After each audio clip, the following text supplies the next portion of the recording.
and down the street and then bolted to a vehicle parked 5 cars up from the house.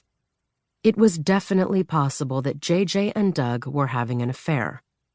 In our previous conversation, JJ had mentioned that she was seeing someone whom she'd arranged to meet at her family's cabin in the Adirondacks, but she hadn't told me his name.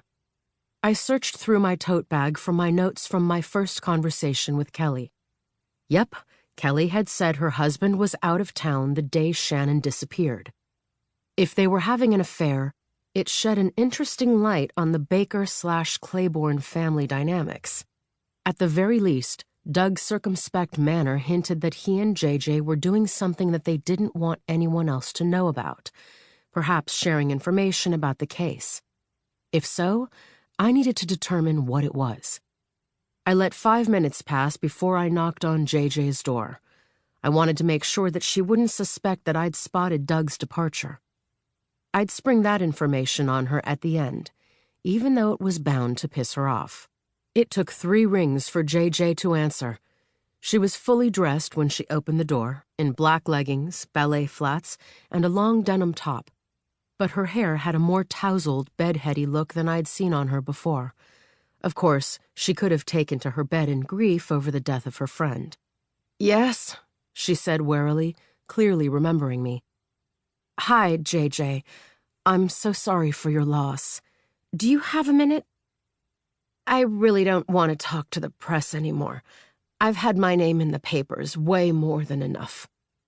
What if we speak off the record? I'm not looking for quotes as much as for background that can help track down Shannon's killer. I'm the reporter who found her body."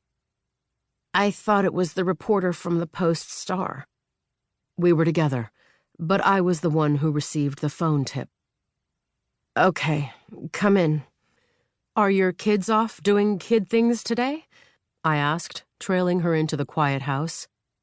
"They're with their father," which meant she'd had plenty of privacy this afternoon. Rather than taking me to the kitchen this time, she led the way to a spiffily decorated family room with cream-colored walls.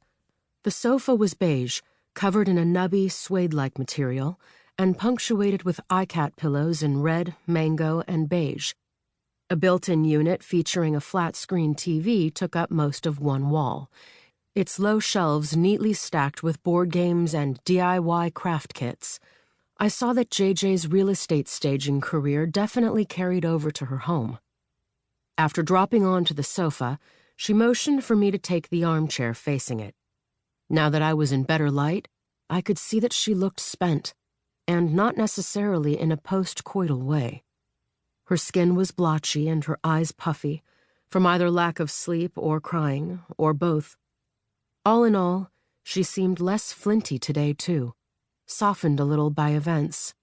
"Thank you, JJ," I said. "I really appreciate this. It must be such a tough time for you." She said nothing for a moment. Instead, she stared hard at me, her eyes dancing a little as if there was a question in her mind itching to make an escape. "How did Shan die?" she said finally, her voice catching. "I don't know.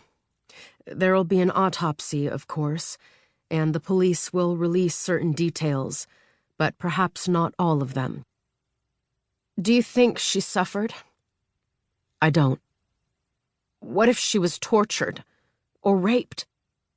"JJ, I've covered my share of homicide cases, and I know that friends and family often struggle with questions like that. But it's best not to agonize over those details. Concentrate instead on everything good that Shannon brought into the world."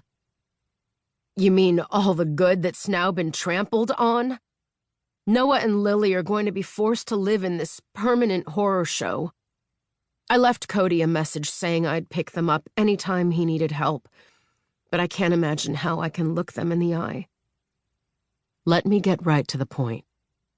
I've been wondering if there may be a connection between Shannon's body being left at a former Catholic retreat center and the fact that she became re-involved in the church a few months ago. She frowned, obviously not sure what I was insinuating. Finally, the point landed. "You think someone from the church killed her?"